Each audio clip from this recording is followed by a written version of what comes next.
अस्सलाम वालेकुम guys, welcome back to my channel. Topic जो हम डिस्कस करने वाले हैं वो है सेविंग अकाउंट। कि सेविंग अकाउंट का बेसिकली क्या क्राइटेरिया होता है, उसके लिए कौन से डॉक्यूमेंटेशन रिक्वायर्ड होते हैं, उसके कौन से बेनिफिट्स होते हैं, उसकी क्या डिसएडवांटेजेस होती हैं और उसमें हमें कौन कौन से बेनिफिट्स मिल रहे होते हैं। So let begin with the saving account eligibility criteria.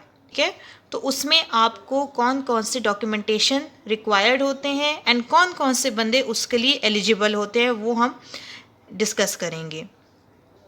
Every individual, जो भी इंडिविजुअल है, जो भी फर्म है, इंडिविजुअल में हम सैलरीड पर्सन भी कर सकते हैं, सोल प्रोप्राइटर भी कर सकते हैं, और जो पार्टनर्स होते हैं अगर वो सेविंग अकाउंट ओपन करना चाहते हैं तो वो डॉक्यूमेंटेशन सेम जिस तरह आपका करंट अकाउंट के डॉक्यूमेंटेशन मैंने अपने पिछले ब्लॉग में आपके साथ डिस्कस किया था, वही डॉक्यूमेंटेशन होते हैं। मैं आपके साथ दोबारा शेयर कर देती हूँ। एवरी इंडिविजुअल, चाहे वो सैलरीड पर्सन है, सैलरीड पर्सन में आपकी रिसेंट सैलरी स्लिप जो है वो रिक्वायर्ड होती है। ठीक है, अगर स्लिप आपके पास अभी तक नहीं है तो ज़रूरी नहीं है कि आप अपनी सैलरी स्लिप प्रोवाइड करने का ही वेट करें। तब तक के लिए आप अपना अपॉइंटमेंट लेटर भी दे सकते हैं कि आपको अभी तक आपकी सैलरी स्लिप नहीं मिली, और सैलरी स्लिप वेट करने का आपको कोई ज़रूरत है ही नहीं। ठीक है, आप अपनी अपॉइंटमेंट लेटर पे भी कर सकते हैं अपने लिए अकाउंट प्रोसेस। सेकंड कम सोल प्रोप्राइटर। ठीक, अब कस्टमर्स हैं जो सोल प्रोप्राइटर हैं, जो अपना बिजनेस रन कर रहे हैं, उनके पास लेटर हेड्स होते हैं जो अकाउंट ओपनिंग पे आप यूज़ कर सकते हैं, जो आप डेली अपनी ट्रांजेक्शन्स वगैरह कस्टमर डीलिंग आप लोग अपने बिजनेस के लिए कर रहे होते हैं, तो वही लेटर हेड जो है आप बैंक को प्रोवाइड कर सकते हैं। वो आपका बेसिकली प्रूफ ऑफ इनकम होता है कि आप जो है ये बिज़नेस रन कर रहे हैं और आप ये बिज़नेस आपके नाम है, एंड वो डॉक्यूमेंटेशन जो है क्वाइट इनफ होता है आपकी अकाउंट ओपनिंग के लिए। सेकेंडली, आप एनटीएन भी दे सकते हैं। एनटीएन जब आप देते हैं तो वो एनटीएन भी आपके लिए जो है एक प्लस पॉइंट हो जाता है आपसे टैक्स डिडक्शन के। The third one is partnership. Partnership जो है हम इंशाल्लाह नेक्स्ट ब्लॉग में डिटेल में आपके साथ डिस्कस करेंगे। सेल्फ एम्प्लॉयड एंड बिजनेस में बेसिकली दो टर्म्स एक बैंक में यूज़ हो रही होती हैं। सेल्फ एम्प्लॉयड, दैट आप कोई जॉब वगैरह नहीं कर रहे तो यू आर सेल्फ एम्प्लॉयड। ठीक है, और एक बिजनेसमैन एक टैग होता है that you are a businessman and you are doing a business. तो हम दोनों टर्म्स को basically use as a same purpose के लिए कर सकते हैं। ठीक है, सेविंग अकाउंट जो है वो कंपनीज भी अवेल कर सकती हैं। कंपनीज जो है वो प्राइवेट कंपनी और पब्लिक लिमिटेड कंपनी, वो नेक्स्ट ब्लॉग में इंशाल्लाह डिस्कस आपके साथ करेंगे कि इनके क्या डॉक्यूमेंटेशन रिक्वायर्ड होते हैं, क्योंकि तो इंशाल्लाह वो आपके साथ हम आगे ब्लॉग्स में शेयर करेंगे। एनजीओज़ का भी हम नेक्स्ट ब्लॉग में आपके साथ शेयर करेंगे कि एनजीओ के लिए कौन कौन से डॉक्यूमेंटेशन जो है वो रिक्वायर्ड होते हैं। ओके, अब आता है प्रोडक्ट फीचर्स के का, कि जो सेविंग अकाउंट है बेसिकली उसमें कौन कौन से प्रोडक्ट आपको मिल रहे हैं और उनके क्या क्या फीचर्स हैं। सेविंग अकाउंट जब आप प्रोसेस कर रहे होते हैं, there is no as such criteria कि आप कोई एक रिक्वायर्ड बैलेंस अपना मेंटेन करें या आप एक रिक्वायर्ड बैलेंस अपने लिए डिपॉजिट करेंगे। आप 100 रुपीज़ के साथ भी अकाउंट ओपन कर सकते हैं, आप 10 रुपीज़ के साथ भी कर सकते हैं, बट या वो चार्जेस वगैरह होते हैं तो वो डिपेंड करता है। लेकिन स्टार्टिंग आप जो है किसी भी अमाउंट से उसको प्रोसेस कर सकते हैं। अगर आपके pass on the spot payment नहीं होती तो वो आप स्मॉल अमाउंट से भी कर सकते हैं।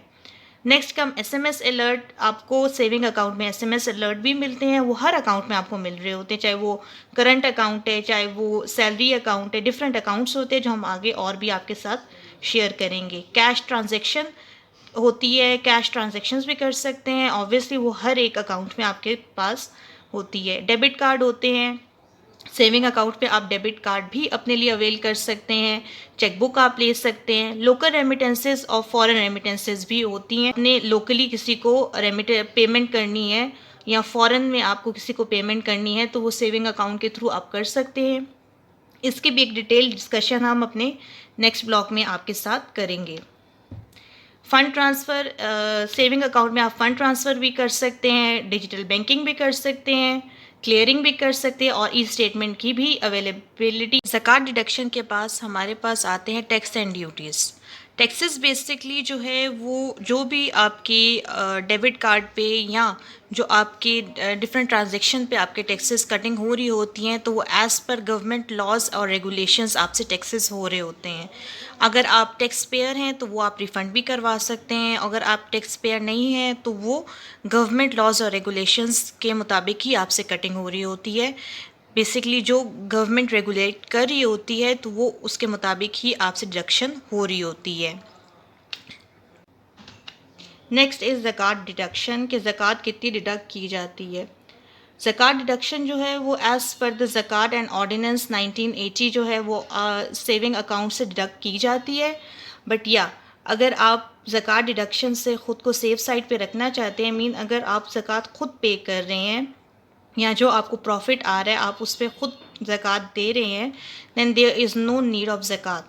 तो उसके लिए आप हमें CZ50 किसी भी स्टाम्प पेपर पे प्रिंट आउट करके वो हमें दे दें, तो हम वो आपके फॉर्म के साथ अटैच कर देते हैं और फिर आपसे ज़कात डिडक्शन नहीं होती। मींस आपके लिए हम ज़कात डिडक्शन का अकाउंट में मार्क कर देते हैं दैट ज़कात जो है वो आप ख़ुद दे रहे हैं। So then there is no need of ज़कात deduction from you. Okay, next आता है हमारे पास बेनिफिट्स, कि सेविंग अकाउंट के बेनिफिट्स क्या हैं। सेविंग अकाउंट में कोई भी ट्रांजैक्शन लिमिट नहीं है, आप जितने भी कैश डिपॉजिट भी कर सकते हैं और कैश विड्रॉल भी कर सकते हैं। There is no as such limit of saving account, ठीक है। प्रॉफिट एक्सपेक्टेड रेट जो है, रेट ऑफ रिटर्न बेसिकली क्या है।